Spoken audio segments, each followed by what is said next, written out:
Hi, everybody. In this video, I'd like to talk about how we can evaluate sources that we find when we are researching and finding information to help us answer our research question.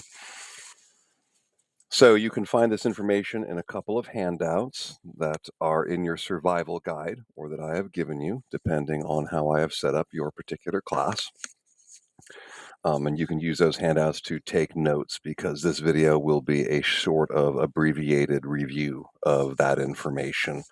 And my idea here is that you can use this information as you are finding sources when you are searching in our library's databases or when you are searching for sources online to help you with your research question.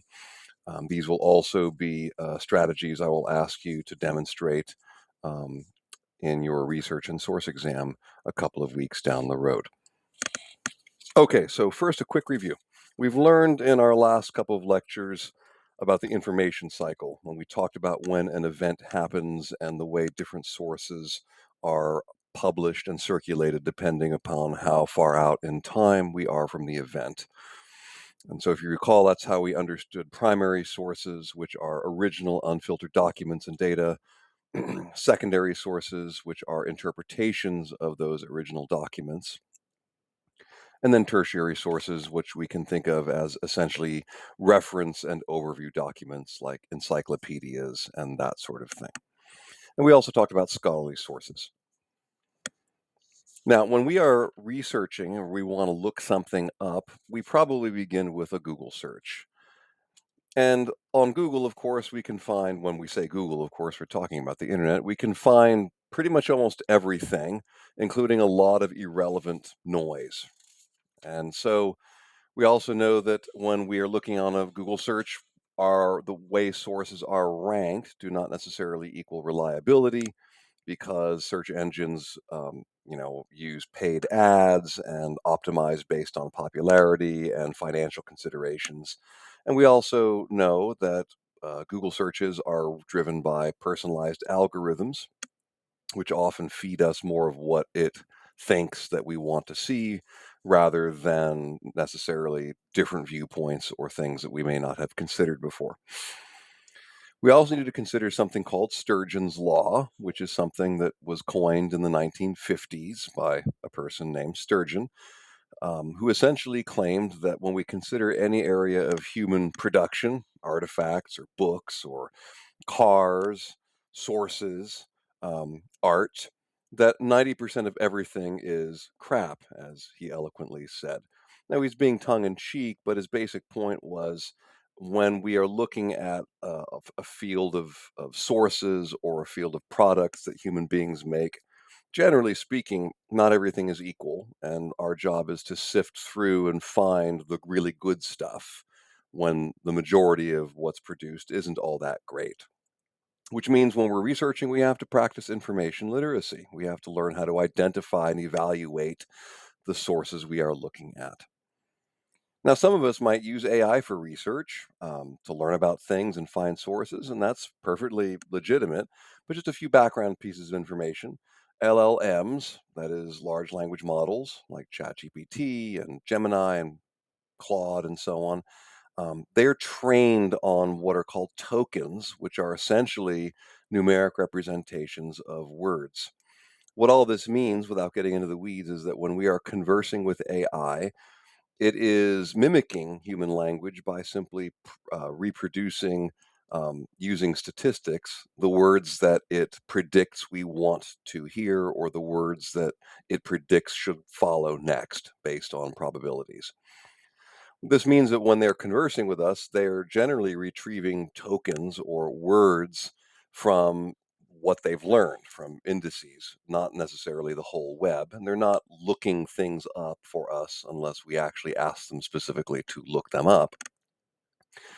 And this has some consequences. It means that LLMs can hallucinate, that is, they make up sources or provide incorrect summaries.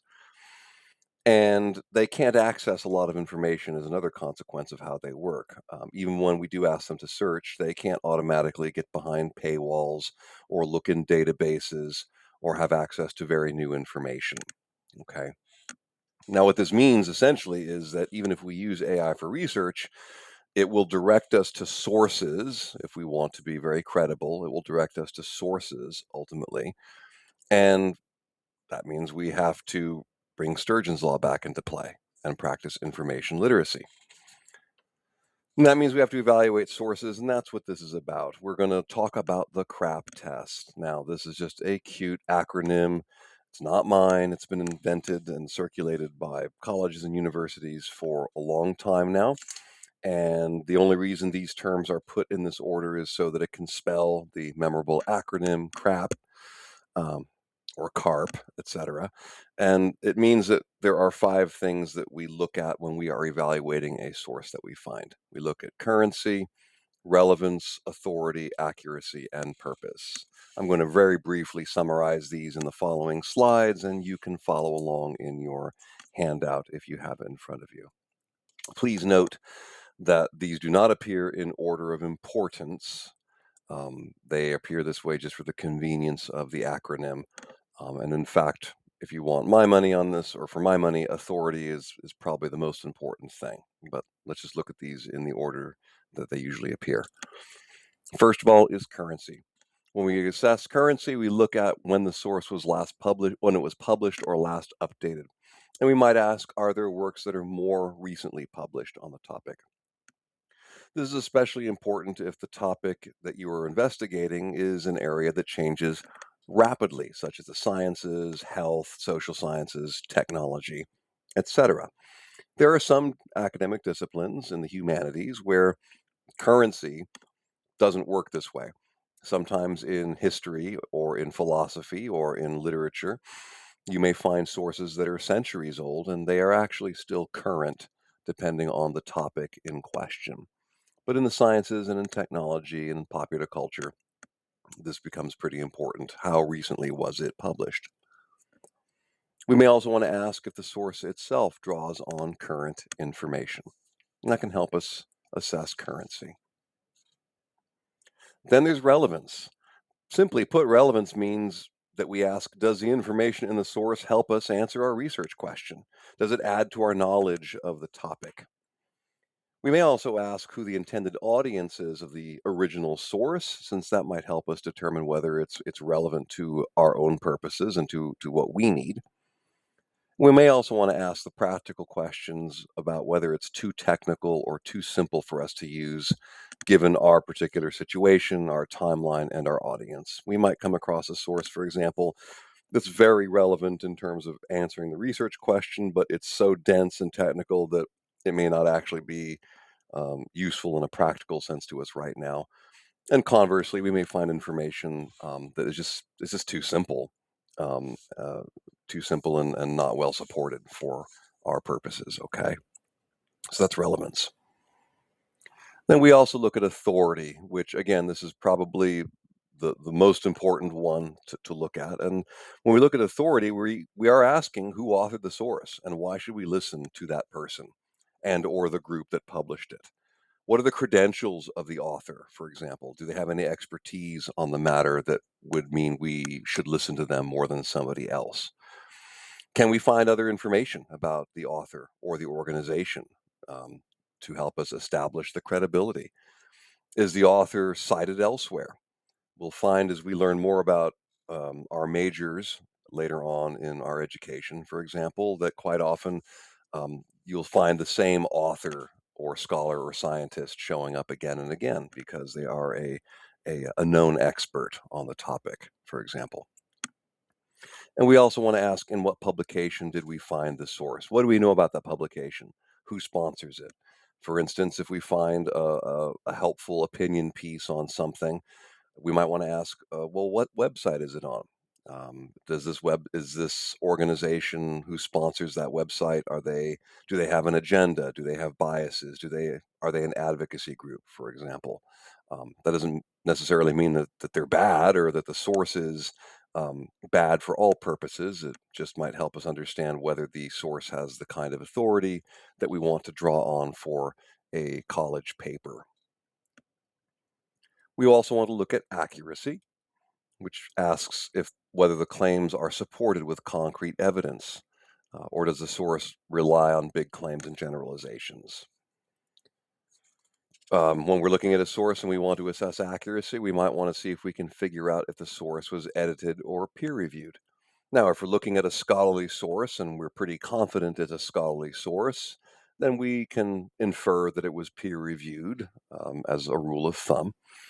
But if it's not a scholarly source, we still might want to look at whether or not the source looks sloppy or demonstrates a lack of care or a lack of quality control. That could indicate whether it was edited or not. We also might want to ask whether the source makes claims that strike us as just suspect, or weird.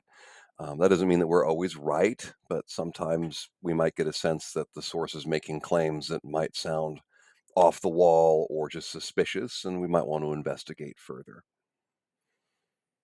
Finally, we want to assess purpose. Why does the source exist? For example, can you kind of infer or figure out why the source was published to begin with? Was it to inform, and was it to persuade? Was it to entertain? Was it to promote a particular agenda or an ideology or a particular group's agenda? Was the publisher affiliated with a political organization or an interest group?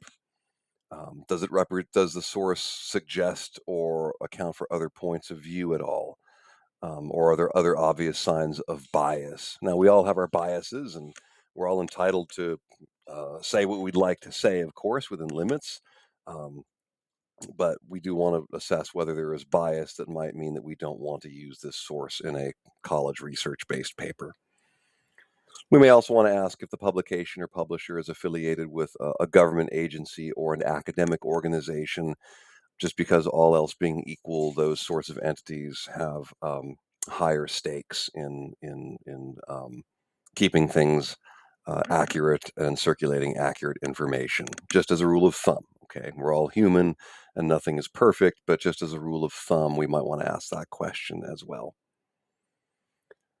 Finally, when we are assessing a source, we always want to take advantage of lateral reading, which simply means that we kind of look around and look up information about the source and or author to figure out the source's credibility and so on. Lateral means to the side, from the Latin word to the side. So ways we can do that is to look at the About Us page if we're on a website, see what the organization is, what they're about, what their goals and agendas are. We can look at the bottom of the homepage for that kind of information as well. We also want to open another browser tab and find out about the publisher or the website. Often we can find information online about the author or about the organization publishing the piece. Can we find what they're about, what their potential agendas are, why they exist? If it's an author, have they published on this before? Are they an expert on the topic? So yeah, we can try and validate the author's credentials and background if we're not sure about the author. We can use Wikipedia and similar sources just to find out about the organization or the funding sources of an organization, for example.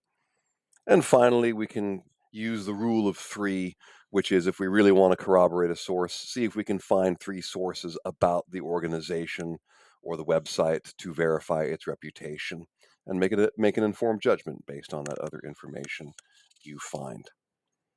Finally, when we're looking at a scholarly source and we are pretty confident it's a scholarly source, we can sometimes, in most situations for our purposes, use that as a proxy to verify authority, accuracy, and purpose. And what I mean by that is, if it is an authentic scholarly source, generally speaking, all the qualifications surrounding it's made by humans being in play here.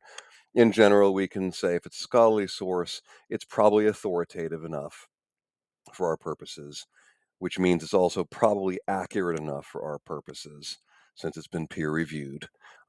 And finally, since scholarly sources exist in order to disseminate new knowledge and information, and there are no direct financial uh, incentives to the scholars and scientists for um, these sorts of studies, generally speaking, we can also be fairly confident that the purpose of such a source is to disseminate information and not necessarily to promote a particular agenda.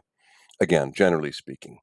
I hope these tips are helpful, and please do think about using them when you are evaluating sources and looking for information for your research question.